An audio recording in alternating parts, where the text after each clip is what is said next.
It's that time again for another 40K Fanatics podcast. I am Shane. And I am Casey.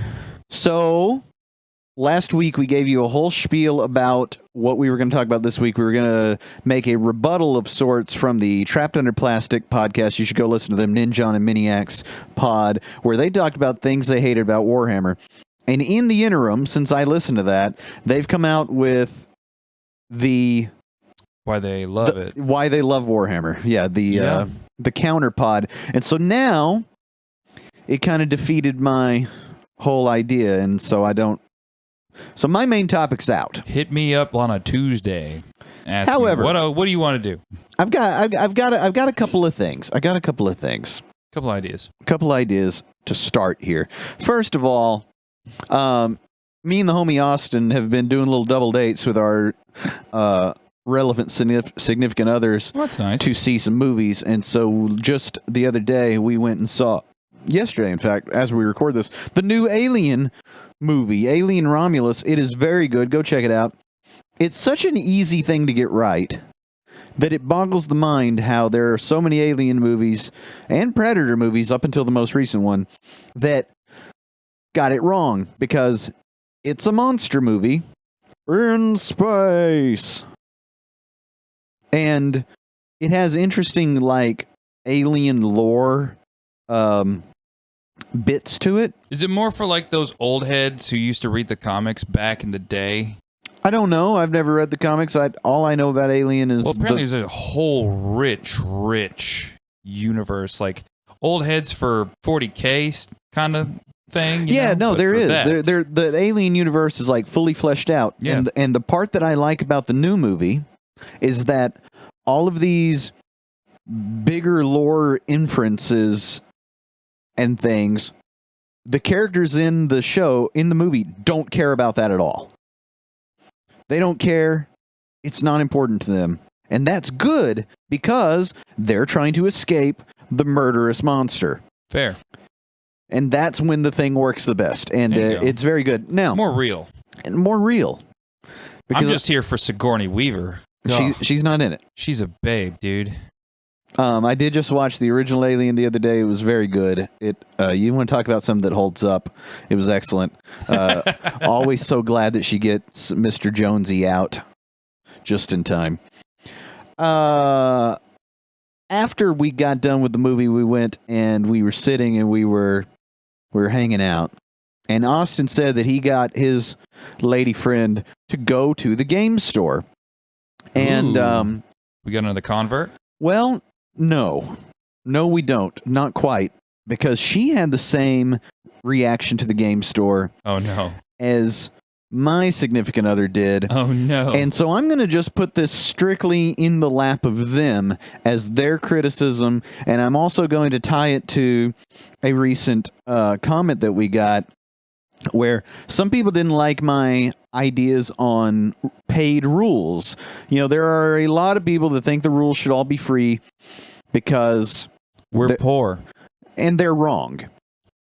And someone said that it sounded like gatekeeping, which I feel like is the modern patois of the last couple of years. Is just everything's gatekeeping. If I can't afford it, you're gatekeeping. And so here I go to tie these two things together. First of all, the young ladies report. Are you gatekeeping about gatekeeping right now, No, Shane? I am not. I am. My gate is wide open to the gatekeeping community, and I want more gatekeeping. I am a strict segregationalist. Go ahead and clip that for out of context 40K. Oh her report, my wife's report, is that they went to the game store. Burn the mutant and the heretic, he says. That's what I say.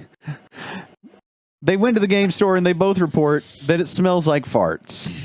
Oh, it's a tough day. Now, both of them have been present at the game store when it does in fact smell like farts. And the reason it smells like farts is because the card players were there. Oh. Now, okay. Here I go on my gatekeeping, because my argument is that I don't know anything about this, by the way. Sometimes gatekeeping is good. Have you ever played a cheap golf course? No. For those of you that have never played a cheap golf course, like, I mean, $15 for 9.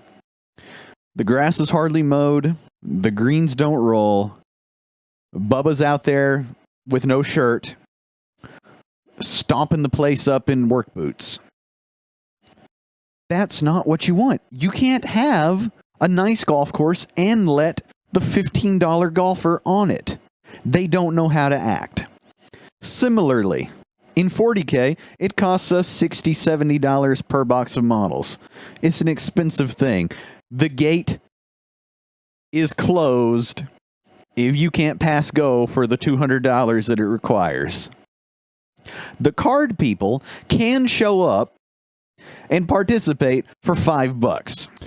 Subsequently, there appears to be a correlation between number of card players and number of fart smells. Therefore, I submit to you the argument that you want a little gatekeeping in your hobby. Now, it is hard to see you all the way up there in your ivory tower, Shane. I know. Now, we could talk about whether or not your 3D printed army folks who don't paint anything, if they are like, is there an intrinsic value to painting your army, having your guys buying your rules, and that being like your sort of personal ecosystem within the hobby? If that has any intrinsic value versus not, we could dice it up on that. But I just wanted to let everybody have this little nugget of the idea that gatekeeping can be good, and you do want it. As much as it sounds like a good idea for everybody to have every opportunity. Well, it sounds more like you're saying have standards. That's right. And also, everybody get your deodorant. Use it. Believe in it. Change that t-shirt and those shorts before you go out. Come on, guys. I know that all of us would actually like some participation in our various get-togethers from the opposite sex, and they're better than us in a lot of ways. They certainly tend to smell better than us, and we don't want to be stopping them at the door on some ew. No, we would rather they stop on some us actually-ing them. But they got to get within earshot before we can do that, because I know you guys love to actually. I meant to say before I started this that somebody get the soapbox. If you're sick of my stuff, just skip ahead about 4 minutes. But we're here now, and I'll try to leave my disclaimer. I'll leave my disclaimer as the front end next time I need one of these diatribes. But now it's time to open the bits box. Trigger warning. Open it up. Opening up the bits box. So Shane, what you been doing in the hobby? They don't want to hear me talk anymore. Apparently. We'll get to me after you. So for my hobby, and I finished up a Lieutenant Titus to a pretty high standard. He's not to my best work. I'm a little out of practice, a little rusty on the non-metallic metal and a few of the parade-ready stuff. So I'm letting the quality slide a little bit on this one, just because we're just probably going to only use him to play Space Marine the board game. Okay, I have a counter to that. Because I don't play Ultramarines, and you sure as anything don't play Ultramarines. You play like the opposite. I think that he is, in fact, possibly your best model you've ever painted. Oh, because of the new paint style I tried. I think that the new paint style is similar to my Bitsbox topic, a leap forward. A meaningful leap forward.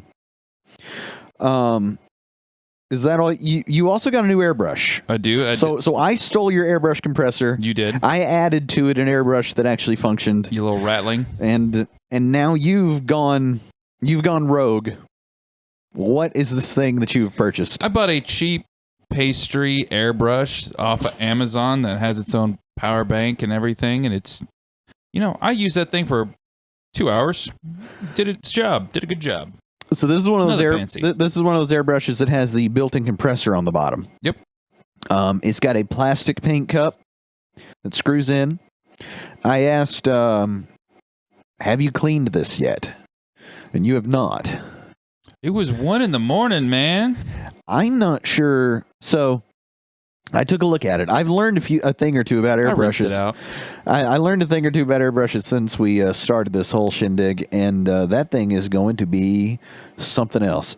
You put your patient hat on when you go to clean it to get it to work again, because I don't believe if you were to turn it on now that it would spray anything. I think it We'll is see. fully gummed, but you did do some good work on the. I painted a couple Necron obelisks that go with the Silent King commission that I'm doing. I don't think that's what they're called, but I can't Get remember. in the comments and tell me how wrong I am, folks. See, we would look it up, except we don't have the Necron codex, Monolith, and so probably. we can't see them in our app because Yeah. gatekeeping's good. Oh my gosh. I think. Shut up. Shut up. Right- Anyways, Right now, it'd be good if we could check. finished up Lieutenant Titus, started on a Necron Silent King, and I am also working on a Typhus. So we'll see what I do in a week. Let's see what happens. And where can they see your Lieutenant Titus? On X, on Instagram, on all of our social media where I post our Whip Wednesdays every single week. You posted a really nice looking Judge. Yes, so I got my Judge Dredd figure out, and I decided I'm going to try to paint one from black. I saw an interesting painting contest between Miniac and Vince Venturella on YouTube, where they were painting some sort of vampire lady, and they were speed painting. And both of these maniacs went from black primer because they're really good. Yes. And they both did non-metallic metal over her entire being.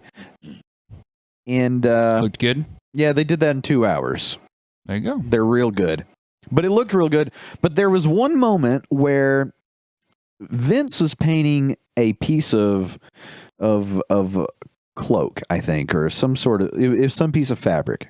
And he's painting it red over black, and he's not actually painting any of the inner folds at all. Okay. And so there was something to that just few seconds of video that a light bulb went off in my brain on this layering thing and just the whole entire concept of highlighting. Kind of clicked for you. Yeah, it did. And so I knew I had this model. It's called, literally, this is what it's called, Judge Wearing Rad Cloak. There you go. You can go check him out on X. I brought him today so you could take a close look at him because it, I think, may be the best paint job that I've ever done just because it's dynamic. It's the most dynamic paint job. It goes from black to nearly white in a lot of places. I did his cloak in blue and some red, and blue is already my best highlighting color. It's the one that I feel that I can pick colors the best on. You know, light blue to dark blue is a really easy one to get my head around. I also did some red, and the age-old balance of don't make this red pink was fully engaged. And he looks good. Yeah, He looks good. And I already don't have any dark model syndrome, but this, the goal was, even coming from black, having that absolutely pitch black shadow color, which is what it is, I still managed to get him where you could see him from a distance and he still reads like something. Yeah, you had him across the room when you first showed up, and I was like, oh, yeah, look at that guy. Yeah, and I did, I got to do some green on his boots in traditional Judge Dredd comic style, and those turned out good. And then his gun, I did my little... Texture. I did my beginner, my first non-metallic metal gun thing that I've been doing for a little while, especially on all these Judge Dredd figures, just because I feel like their weapons tend to lend themselves well to that. Adeptus Arbites would be proud.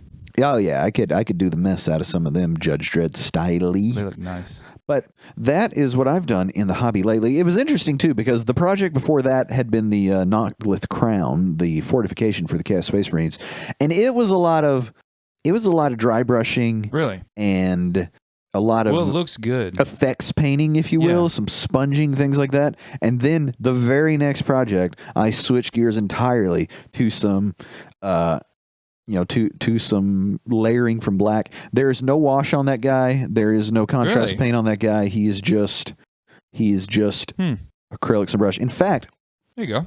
red, blue, yellow, green. Those are the only colors I used.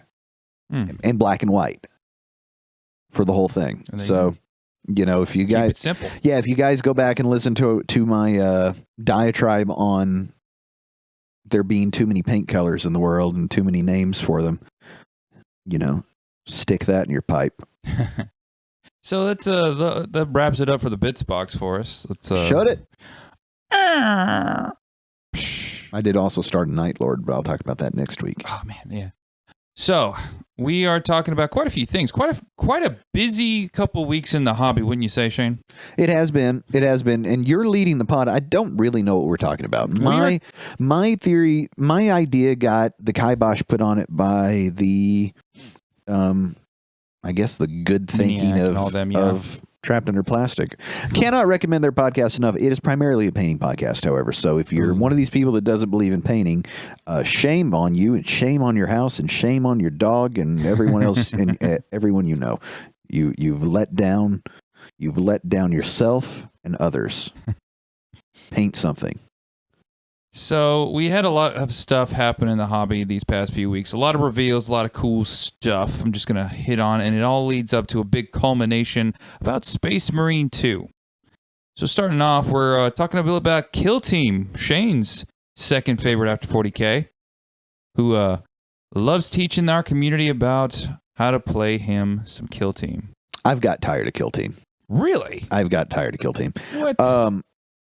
One, I've played AOS since then, and it's far and away my second favorite GW game. Well, I say that. I think Blood Bowl may be my second favorite. There you go. 40K, Blood Bowl, AOS. We should have done a top 5 list. That would have been a good pod. Mm-hmm. Maybe we'll do it in a couple of weeks. Mm-hmm. New Kill Team is coming out, and I'm excited. Why? Operation Hivestorm. Yeah, I'm tired of that kind of stuff. The way that Kill Team has got some weird stuff going on. They've got all these different seasons, right? Mm-hmm. So it's Beta Decima, and it's Hivestorm. I was just thinking that earlier. I am tired of these big expensive boxes coming out with the release of each of these minis, like sets. We've already got the one with the Kriegsmen and the Commandos. We got the ones with the squats and everything in it, and it's just we're getting another really expensive box coming out. No, I don't mind the boxes. So the boxes are good because if you don't have anything, you can buy the box, and it comes with the terrain, the rules, the minis, the board to play on. But I'm saying, like, what if you already have Kill Team? Okay, so you want to get these models. All right, so here's what you do, folks, because this annoys me a little bit. eBay. No, don't eBay. Troll Trader. No, don't Troll Trader. Just wait 6 months. Like, I don't understand what we're doing in this hobby. Millennials to wait 6 months? That's the thing. I don't understand what we're doing in this hobby where people think, oh my gosh, the thing just came out, I have to get the thing, as if it's a video game or something that the hype is going to be gone, when we know good and darn well that it's going to take some of you guys 2 years to paint this stuff. Exactly. Like, some people it takes them... Or never paint. Yeah, or maybe it just never even leaves the box because you don't even feel like you have time to build it. Like, pile of shame. Yeah, people have this pile of shame, and yet they run out and they buy this stuff immediately. And I'm like, well, if you already have terrain for Kill Team and you already have... the rules for Kill Team are going to be free online. Now, see, Kill Team, I'm on the other side of the fence with. Ooh. Because it's such a small buy-in, relatively speaking, where you could buy you can buy one box of minis and play. Yeah, the rules should probably be free or come with a box of minis, i.e., nears makes no difference to free, because it's a little more like cards in that way. It doesn't cost you $500 to field an army. So I flip up on that because someone could have 5 different kill teams. Right. Hardly anybody's legitimately got 5 different armies. the way people always You'll want get there. I mean, let me back off. I was about to go on a thing. We're not talking about that. We're talking about New Kill Team. I'm excited about New Kill Team because 10th edition 40K did it. AOS 3rd edition did it. I they're saying that Kill Team 3rd Edition is going to do it, which is simplify these GD games. Good. I've tried to understand Kill Team before, and it is rough. Kill Team is rough. The line of sight rules are rough. The abilities are rough.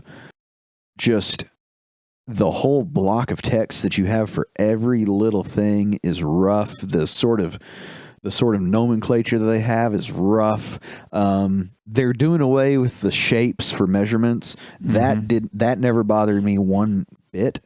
And this is why we have you. You're the games master. You know this stuff and how it flows and operates. Yeah, well, the problem with Kill Team is that it didn't flow or operate. Exactly. If you had two people that knew all of their operatives, you could play pretty quick. But if you had someone who knew their operatives but didn't know the other operatives, then in an attempt to avoid just one gotcha moment after another, you would spend hours on what sort of shenanigans do you have? It's like, well, here we go.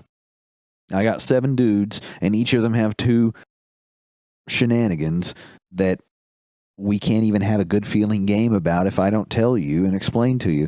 And that was brutal. The other thing was that every little operative was so complicated in their operating that they might as well have been a whole 10-man unit, right? Because in Kill Team, a Space Marine has got 12 wounds or whatever. Exactly. It might as well be a whole 5-man unit of Space Marines, because at least the wounds counting as you remove models and weapons from the squad feels like it makes some sense, whereas their individual abilities are just feel so convoluted and esoteric in their wording. And then we had, the model side of things.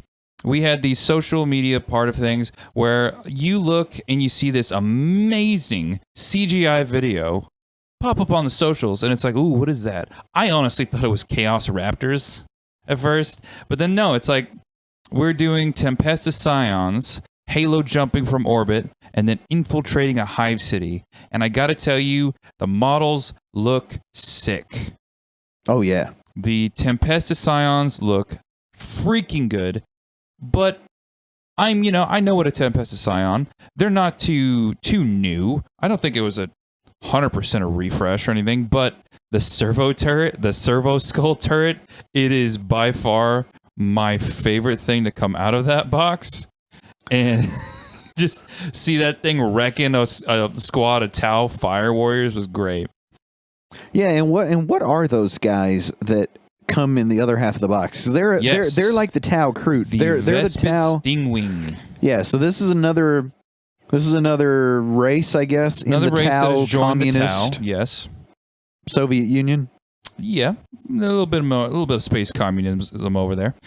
Got the Tau Vespid Stingwings with the new model update. I sent you a picture just now of the old sculpt ones. So comparing that one with the new ones, and oh boy, not too bad, but I gotta say, what do you think? They're. What do you think? Okay, so those don't look that old. The old ones don't look that old. When were they early from? 2000s, I think. Yeah, around there. Yeah, maybe late 90s. Yeah. Yeah, chunky model, but not quite. Yeah.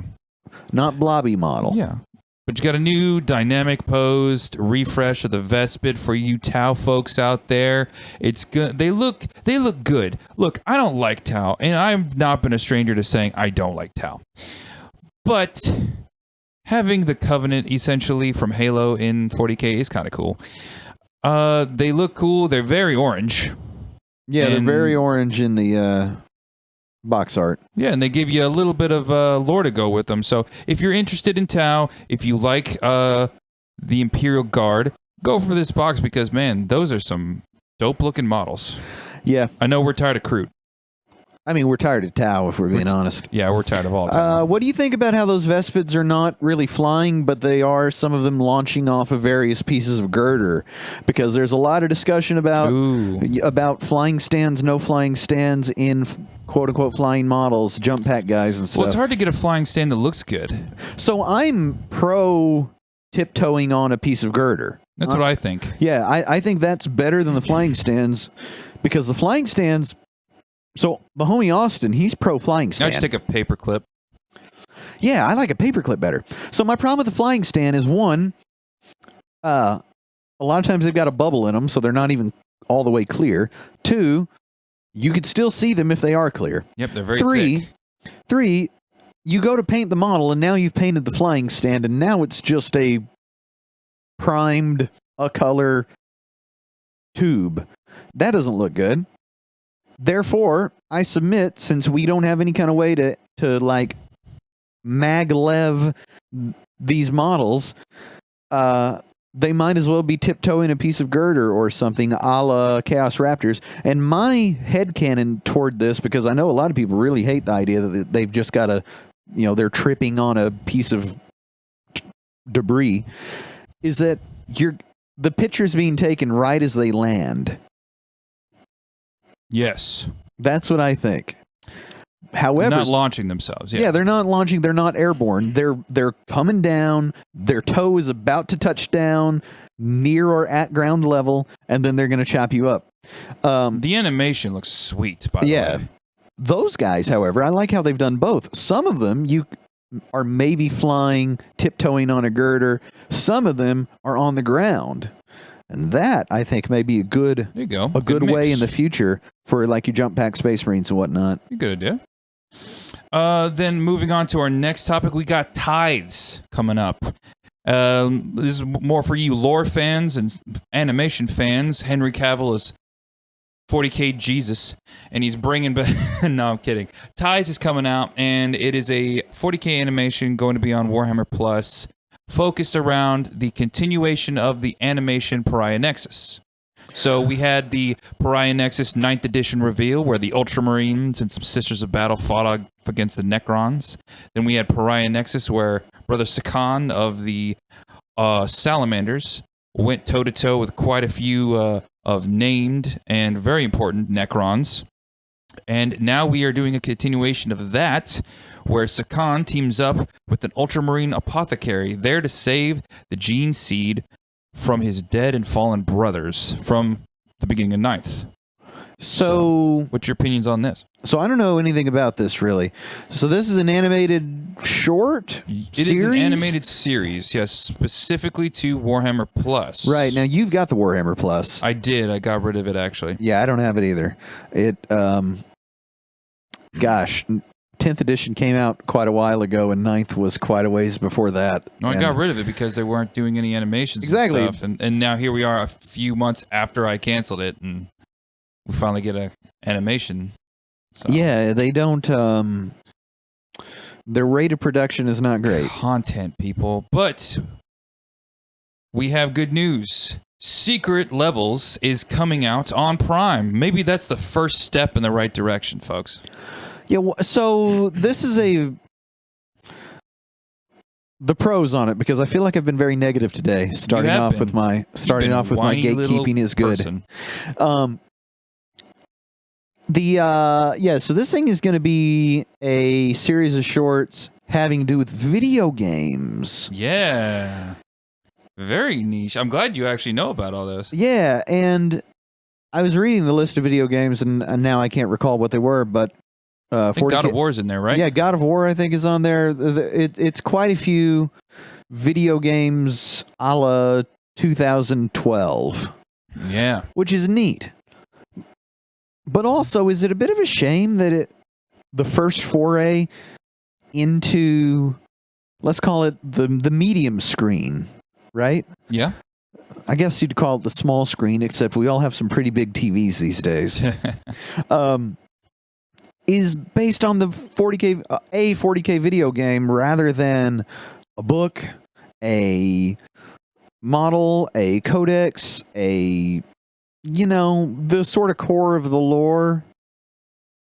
What do we think of that? I think it's a step in the right direction. I think they're testing the waters, seeing how it performs before they pull the trigger on a big project. Get something that works well, that they know is going to go, and then see how better it does, and then they're going to move on. I think that's what their plan is.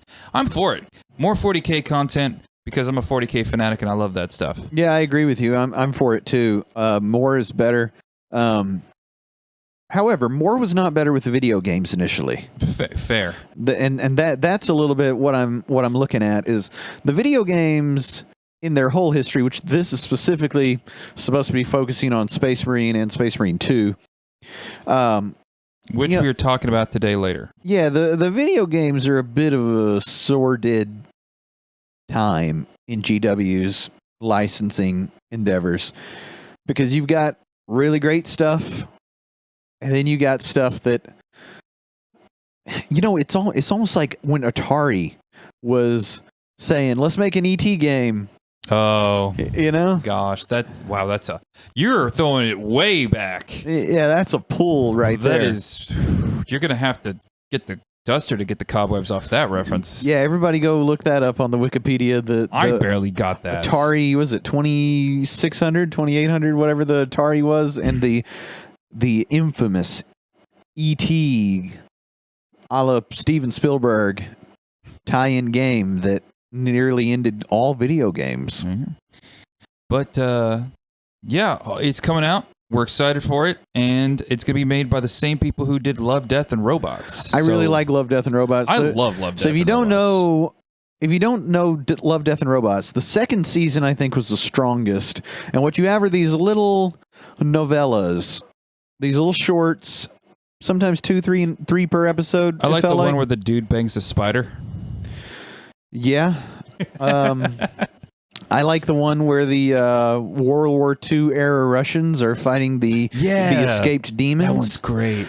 The last season of Love, Death, and Robots, in my opinion, got a little up its own butt. Yeah. Because they range from cute it's got slice of life things in sort of Blade Runner type worlds to psychedelic, just abstract experiences. There was only one that I didn't like, but moving on. So, lastly, moving on from video games, since that's a good segue, we're talking a bit about Space Marine 2. A little bit about the prelude, what we expect. So, Space Marine 1, to summarize, Captain Titus of the 2nd Company of Ultramarines answers the call that an Orc Wa attacks the Forge World of Greya, which is strategic value absolute due to its making Titans. The Orcs come, mess a few things up. He drops in with a noble sergeant, veteran, and a freshy tactical battle brother. They go in, and they're like, we can't do this. And the new guy's like, gotta be by the book, by the Codex, Astartes. They jump in, they fight the Orcs, and they're like, you'll learn, boy. Eventually, the Inquisition is working on a few things there. A psychic scourge using a mysterious power source that will kill all Xenos off the planet. And unfortunately, when Captain Titus and his squad activate the machine to kill off the Orcs and the war boss and the whole Wa, a warp rift opens, and out comes a Black Legion Chaos Terminator sorcerer named Nemeroth, who used the Inquisitor as a meat puppet and had been long dead, to essentially use the crystal so he could turn the planet into a demon world and ascend to the right to be a demon prince.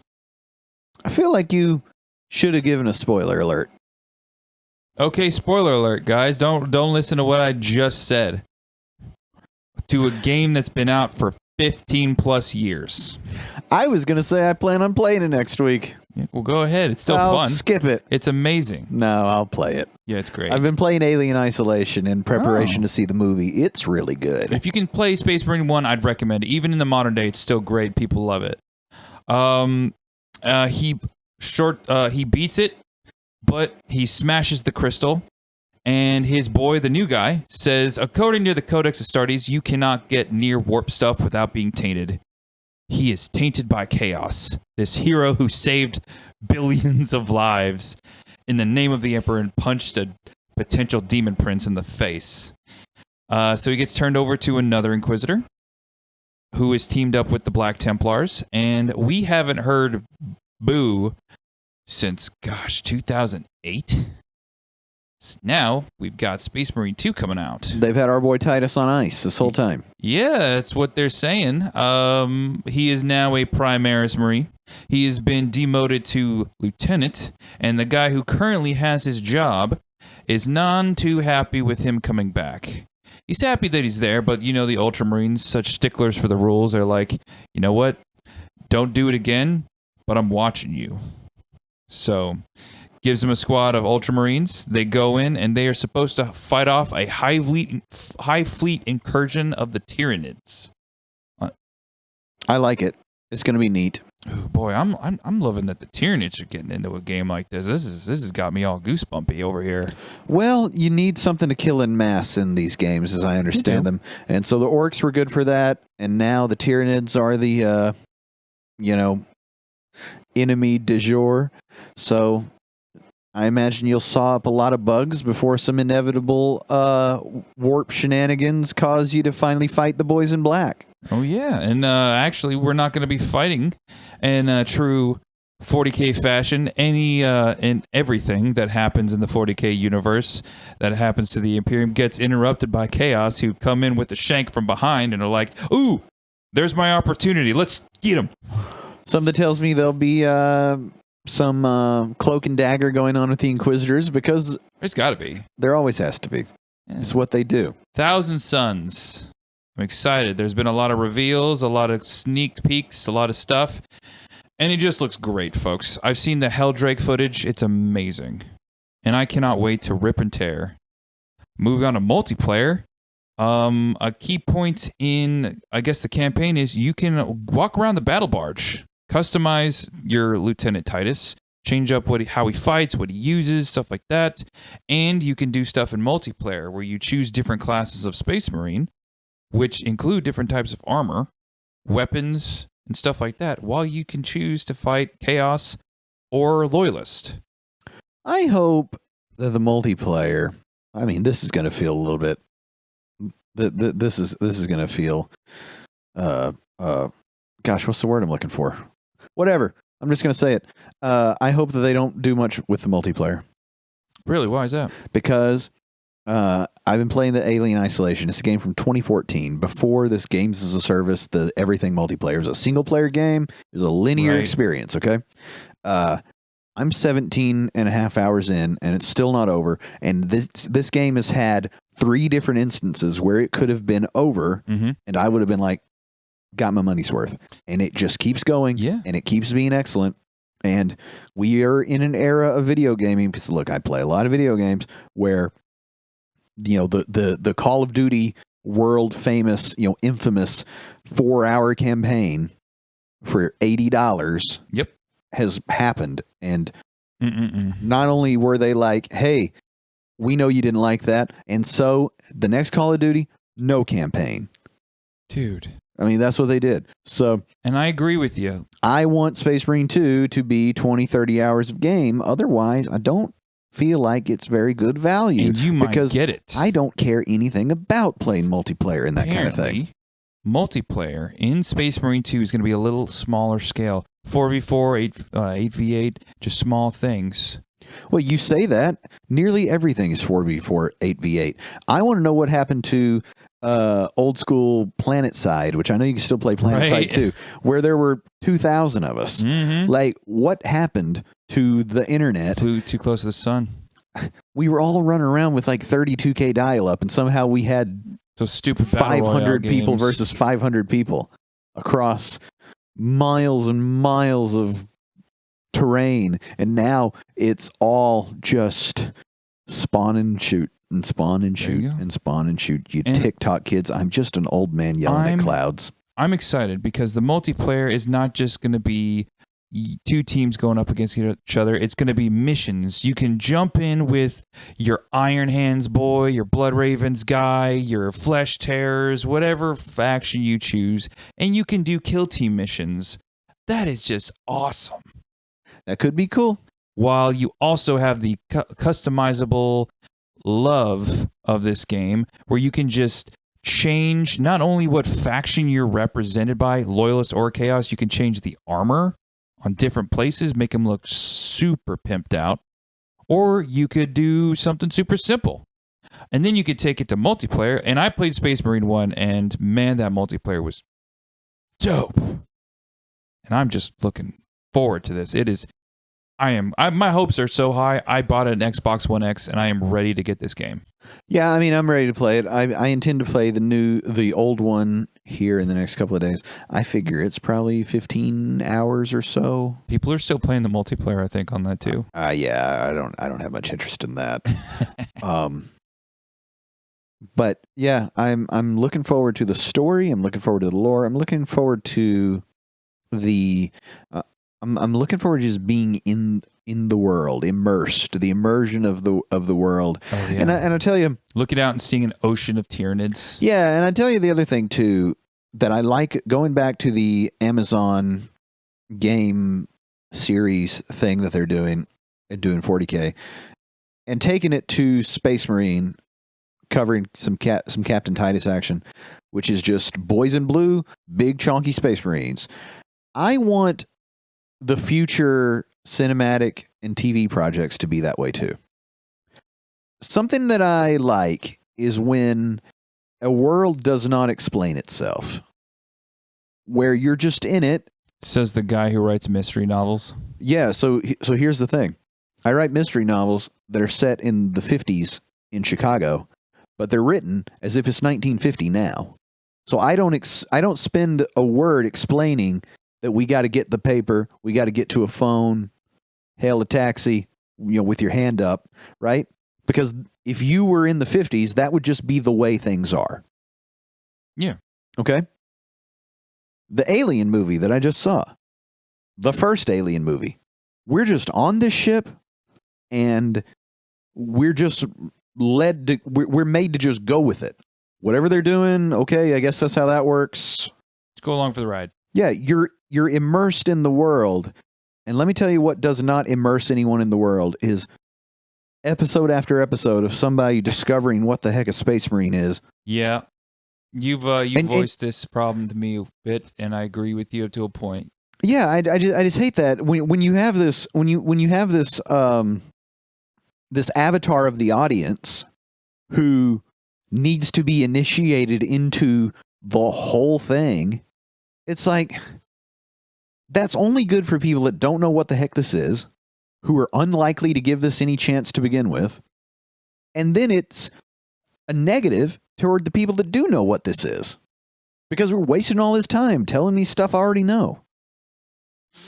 And I think there's a good point. I mean, we fell in love with Judge Dredd back in the day in the 90s, and honestly, that didn't give us much description onto what a judge was. The Transformers, there you go, gave only that there's robots that turn into cars. They're on Earth. Sometimes less is more.